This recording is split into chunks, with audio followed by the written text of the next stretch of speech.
We're a unique podcast for families of faith. Produced by parents and pastors who understand and appreciate how hard it is to maintain your faith in a hostile culture. We're here to encourage and support you in the most vital role of all, parenting. If you're feeling overwhelmed and afraid, it's okay. You're not alone. Brilliantly Brave is hosted by two honest and engaging dads with 9 kids between them. A road tripper, author, and pastor, Father Brad Mathias, and iShine founder, solo parenting expert, and all-around foodie, Mr. Robert Beeson. Join us each week as we explore and engage with some of the most intriguing, inspiring, outrageous, and awesome parents in the world. This is Brilliantly Brave. Hi, and welcome to Brilliantly Brave Parenting. I am your host, Pastor Brad Mathias, and I have a sidekick. His name is Robert Beeson. He always diminishes me like that. Sidekick. Robert is a sidekick, but it's like two Batmans, not Robin. Okay. Thank you, Brad. I'm Nice so recovery. excited about this interview today. I think this is going to be great. I could tell already, like in the pre-show as we were getting ready to record, that there's a lot of energy in the room. There is a lot of energy in the room. Now, I'm on cold medicine. I don't know what your excuse is. Caffeine. All right. I took Advil cold and sinus twice since 6 a.m. and, I can speak and breathe through my nose, so it was worth it. Well, that's good. I haven't slept for 4 days. Wow. So I'm just up on caffeine. So what you have are just two. kidding. So for our poor audience, Brad and Robert are at their best, is what that means. We are pretty excited today because we have an energetic and exciting new ministry and author and sort of trailblazer in the area of men and men's ministry. And so I'm really excited to introduce this gentleman to you, our audience. You know, we get a lot of ladies that listen, and we get a lot of moms. Mm-hmm. And it's very rare to come across a ministry that's totally focused on specifically adolescent young men and their dads. Yeah, I agree.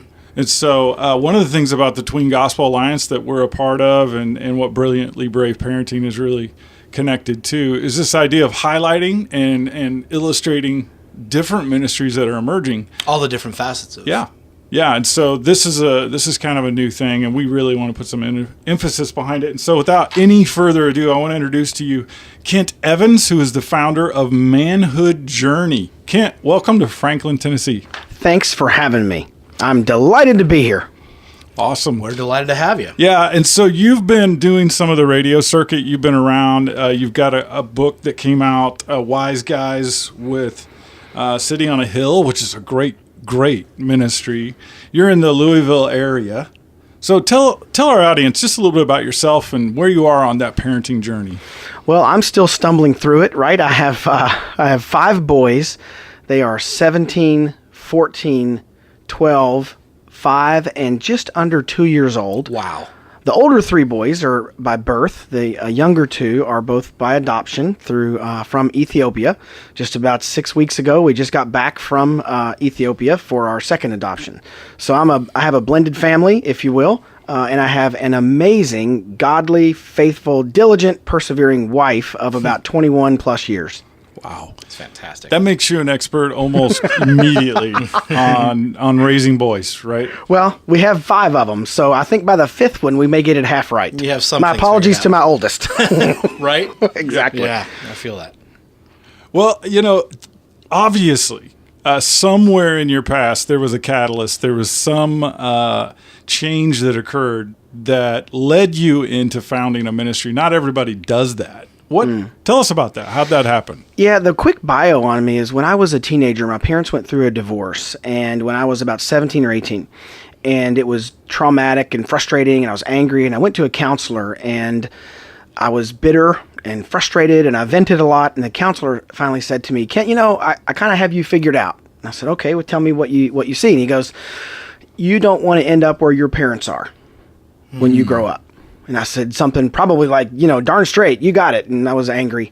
And he goes, well, I have some input for you. He goes, I've found psychologically, your brain can't process that directive. In other words, you can't become the unsomething. He told me. Huh. And I thought, man, that's an interesting way to put it. And I said, what do you mean? And he said, well, you can't focus on what you're not going to be one day and then not be that. It's like trying to say, I'm not going to be an astronaut. Well, then what will you be? And so he said, you've got to find other men in your life who have something that you want. They're good at golf. They're good at managing money. They got a great marriage, whatever they have. And you've got to start to piece together a picture of who you do want to be when you grow up, instead of running from the pain of your childhood and adolescence. And that was formative, because what it sent me on a path doing was learning from other guys. Wow. That is a fantastic way to look at things. I'd never heard it put that way. I was you really can't rescued by that unbecome counselor. That's a great way of putting it. Because a lot of people say, well, I know I don't want to do this. I know, and so it's the anti-message. Like, I'm not going to be that. And you can get really hung up on that. And a lot of parents are carrying that around, right? There's probably folks listening right now who said, I'm not going to be my mom. Right. I'm not going to be my dad. Well, Then what are you okay, gonna be? then what will you be? And it was a blessing, right? I wasn't a believer at the time. I didn't have a relationship with Christ. Turns out this guy's a believer. We connected 20 years later, and he's a Christ follower and was instrumental, albeit not directly, in me finding a relationship with Jesus several years later. Wow, that is super insightful. As I'm listening to you, I'm a pastor, and so I deal with the parents who are parenting out of that attitude. I will not do what my mom did to me. That whole sort of avoidance. But it's really significant that there is a need to replace the empty spot with something substantive. Is that what led to Manhood Journey being formed? It's a huge chunk, man, because when you look at it, I think if I walked out here in downtown Franklin and I stopped 10 guys who are dads, and I said, hey, you got any kids? And the guy said, sure. And I said, hey, what will you tell your son about what it is to be a man? Like, what's the difference between him being a boy and a man? I'll bet you out of 10 of them, I get 9 blank stares. And it's not because I've figured it out and I go out and find 10, clueless goofballs. It's because I think we've allowed that idea to kind of permeate our parenting, where we can parent against what we're not going to be. They're not going to be hooked on drugs. They're not going to be on the internet after 11. They're not going to have a girlfriend when they're 14, or whatever we're not going to let them do. But man, what are they going to do? How do we cast a vision for them that is, hey man, when you're 20, when you're 25, when you're 30, I had a guy say it this way. He said, you're not parenting boys. You're parenting future men. Mm-hmm. Wow. That's a great distinction, because we really get stuck, and I'm going to include myself in that bucket of parents that are like, well, I'm not going to do it this way. I'm going to keep them away from this. I'm going to do it's the unparent, and and that's, you get stuck there. That's true. What your counselor said is so wise, because what you are focusing on, the whatever, that's right, is unattainable. You'll never get there. You'll never be able to be an Yeah. Well, you might, Brad, but my point. I've never looked at it like that. And pop culture sort of steps into that vacuum. Yeah, absolutely. So you've got a celebrity sort of raising your son. Right. My generation, it was John Wayne. Like I was going to be the Duke. Or the Marlboro Man. Yeah. Whatever it was that pop culture was telling me that a man looked and acted like. Today, you can imagine the confusion that's hitting our adolescent boys. Yeah. They just don't know what to think about manhood. Yeah, so it definitely shaped our I have a lot of guys around me, so I don't want to take too much credit for Manhood Journey at all.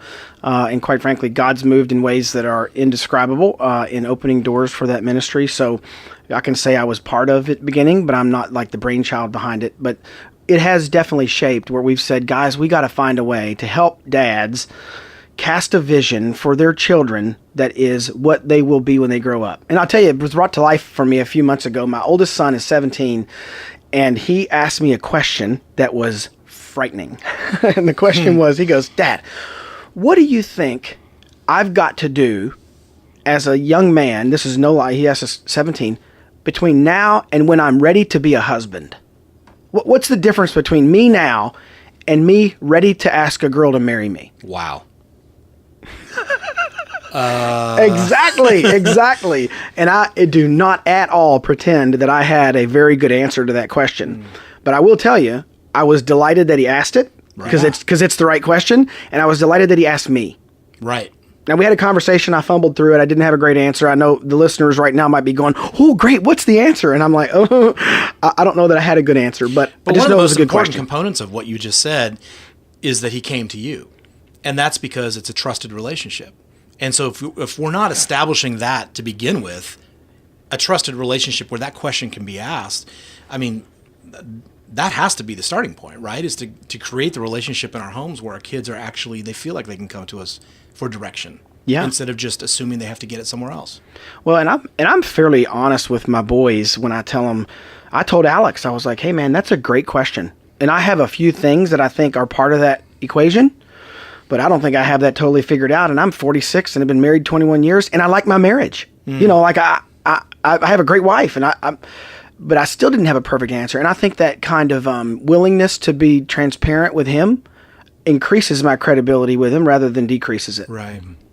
Yeah, I would agree with that for sure. You know, I'm looking. Your ministry sent us this really cool package on Manhood Journey, the Father's Starter Kit. It's put out by City on a Hill, and the text on the back of this is amazing. It just says, "Manhood Journey is a program for fathers and their sons. It's non-denominational, Bible-based approach to building young men through discipleship and mentoring." And you know, there's just so few of these resources out there for parents or pastors that are looking to invest in the development of young men. Tell us, for the parent that's out there that's listening, a mother, a father, maybe even a single mom, how do they get a hold of a resource like this, and what would they do with it? Yeah, I'll give kind of the bullseye, and then we can work outward if you choose. But the bullseye is a dad who has children who are, say, 8 years old and they're still in the home, but they're old enough to talk and think and reason. Now, maybe the dad's 40 and hasn't gotten there yet, like me. But the idea is an 8 or 10 or 14-year-old boy would be in a group with his dad and 6 or 7 other dads or 5 dads and about 5 or 6 or 7 other boys, and we create biblical dialogue. Like our mission is to throw scriptures at fathers and sons and make them talk about them. So a real simple example would be, you'll find in our content, Jeremiah 29:11. You know, "I know the plans I have for you, says the Lord, plans to prosper you, not to harm you, to give you hope in a future." And then we'll ask the dads in the room, "Hey, you're 42, you're 44. What was the plan you thought God had for you when you were 14? And we make the dad answer that question. And then we turn it to the boys and say, "Hey, Johnny, you're 12. What do you want to be when you grow up? What plan do you think God has for you?" And then we talk about, do you think God has a plan for you? Do you think God wants you to, is it a good plan, a bad plan? And that's it. We're just trying to create biblical conversations between fathers and sons. And the undercurrent, right? The undercurrent is, that's the job of the dad. That is the job of the dad. And Brad, you know, I know you're a pastor, and you probably have a lot of really good, engaged dads and moms in your experience. You probably also have some kids who come from homes that are quote unquote Christian homes where the dads are on the sidelines. And the dad thinks it's your job to teach his kid about Jesus or the Old Testament or sanctification. It's not Brad's job. It's the dad's job. Yeah. And so when dads embrace that, things go really well. So we're a small group or one-on-one ministry aimed at helping dads get into that biblical conversation with their sons. What do you think the reason is, and you probably have research to this, but what do you think the reason is in our culture that dads don't do this as actively? Well, I think we're on the tail end of I hope we're on the tail end of a shift in our sort of church culture where we've allowed the church to do a lot of that. Yeah. You know, like we've got guys I got good friends in youth ministry who are having to do so much stuff that parents aren't doing. And I think we're getting to the tail end of that. I think we're realizing that's not the church's job. That is not the Passion Conference's job. That's not, the Tween Gospel Alliance's job to raise my kids. That's not your job. Your job is to provide me as a resource as a dad to help me grow and provide context for me to do my job as a dad. And so I think we're on the tail end of that. I think the church has taken over a lot of that because dads have abdicated. But I think the main reason, man, is just fear. Yeah. Spiritual warfare, pride, ego. We just want to have someone else do it. Right.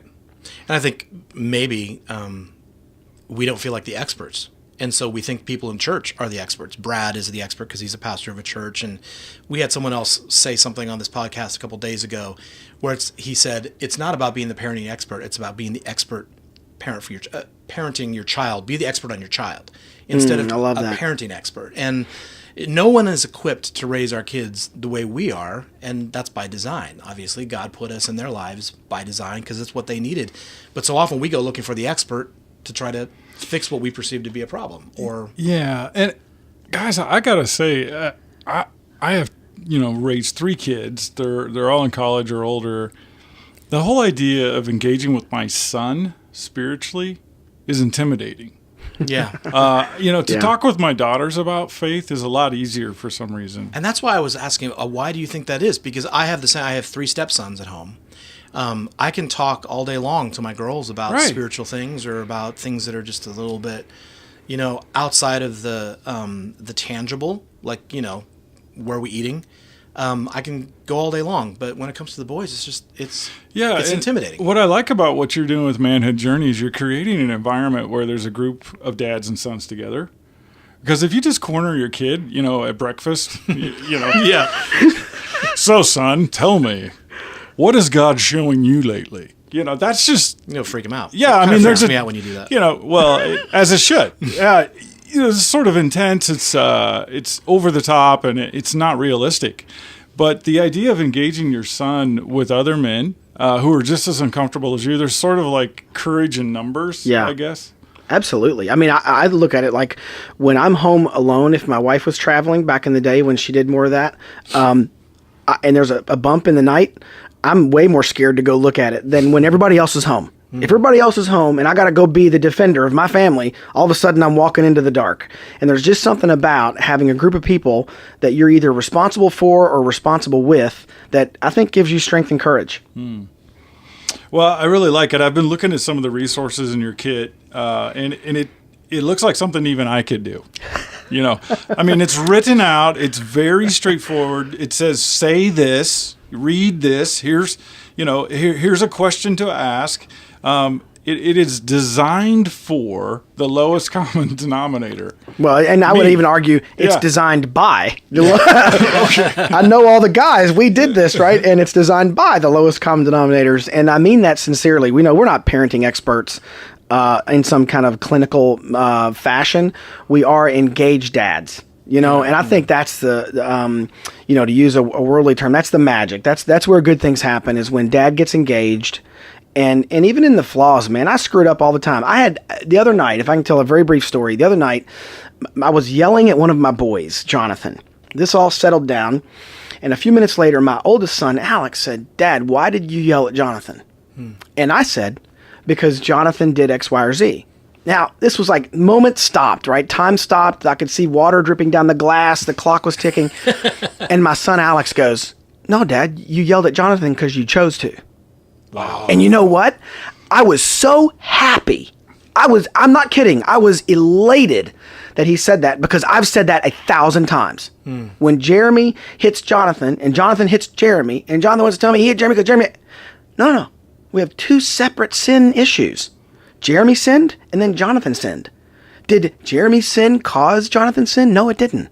Jonathan, you chose to sin because you chose to sin. And I've said that 100 times to my boys. Dad yelled at you because he's a jerk. Dad yelled at you because he sinned. I didn't yell at you because you poured water on your brother and I told you not to. I yelled at you because I chose to. And when they used my words against me, I was like, both like curled up in the corner ashamed, and I was also like fist pumping because I was like, yeah, he gets it. He's exactly right, man. Yeah. And so there you just modeled grace. Well, I modeled transparency because you know what? We can teach through our flaws. That's absolutely right. And we have to. Else we have no more material. Well, and I think that I think that's the way real relationships are built, is through transparency and full, like we are all in process. And I know some of the most important moments that I've had in any relationship, be it my wife, my kids, are when you accept the responsibility for what our shortcomings are, and you have to ask for grace, and you have to recognize that, it's something that brings people together. I'd love to encourage a listener, if they're listening right now, man, when you blow it, just admit that you blew it. And then that's a gospel moment, man. That's when you can say, you know what? Your dad is flawed and he screws up and he is angry and he will be bitter and hateful, but God is not that way. And use that as a moment to say, look, don't grow up and try to be me. You grow up and follow Jesus. You grow up and follow God. Don't just follow my example. That's great. Yeah, and I want to commend you for that. I think there's an entire generation of men who've kind of been beaten up by culture.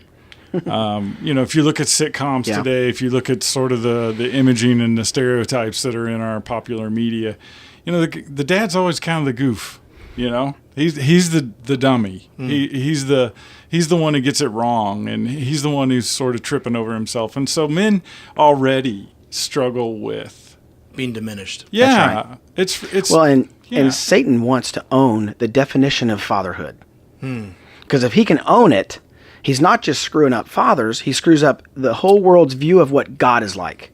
Because think about it, what's God's primary identity?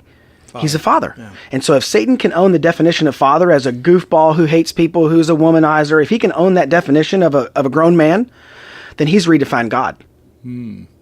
That's a deep thought. That's actually really good. a really, really deep thought. Well, I know that there are some moms out there and there are some dads out there it's been on their heart. They've been thinking about it already. I need to do something for my sons, or I need to do something for the young men in my church. How would they get a hold of you? How would they get a kit like Manhood Journey has? And how could they start something like that in their own backyard? Hopefully we've made it simple on our website. Just go to manhoodjourney.org, manhoodjourney.org, and you're going to find resources. You'll find YouVersion Bible app reading plans. You'll find father starter kits. You'll find study guides and blog posts, and you can sign up and subscribe. If you go to that website, hopefully we've made it easy for you to find all those resources. That's awesome. I personally want to thank you for coming, Kent. He's an amazing guy and full of the love of Christ and just full of authentic faith. And so we heartily endorse him. We endorse the Manhood Journey Ministry and all that they're doing and are going to do for the kingdom of God. And we really encourage you, if you have a young man and you're looking for some answers and how to raise him into a godly adult, to check out Manhood Journey. So thanks for tuning in. We'll be back next week. God bless you from Franklin, Tennessee. Thanks, King. Thank you, guys. Parents, remember, even if you may not feel brilliant or brave, you are. For God gave us a spirit not of fear, but of power and love and self-control. And I am not ashamed, for I know whom I have believed. I am convinced that he is able to guard until that day what has been entrusted to me. 2 Timothy 1:7 and 13. This podcast is a service of iShine Ministries and the Tween Gospel Alliance. All rights reserved. Donations to Brilliantly Brave are tax deductible at iShineLive.com. Review and subscribe to this podcast on SoundCloud, Stitcher, iTunes, or on our webpage. And read our blog and connect with us at WordPress@BrilliantlyBrave.com. Thanks for joining us for another episode of Brilliantly Brave.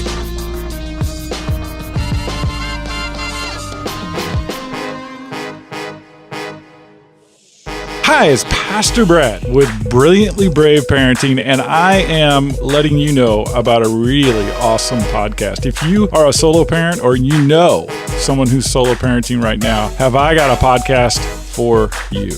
Dear friend, co-host of our show, and my partner in crime, Robert Beeson, has started something really spectacular. Robert's here in the studio. Tell us about it. Yeah, thanks, Brad. So Solo Parent Society podcast is talking to solo parents out there that are doing it alone. We talk to other solo parents that are out there, talk about their struggles and insights that they've come across, as well as experts in the fields that solo parents deal with the most. I was a single parent for 8 years, raising 3 girls. My co-host was a solo parent, raising a boy and a girl, also for I think about 7 years. So together we talk about these different topics, and we have great guests, either solo parents, like I said, or experts in the field. So it's new, it's authentic, it's real, it's raw, and it's super fun. Solo Parent Society podcast. Brilliantly Brave is supporting and encouraging and endorsing what this is, and if you want to check it out, it's available on iTunes? Yeah, everywhere that Brilliantly Brave is. Awesome. Thanks.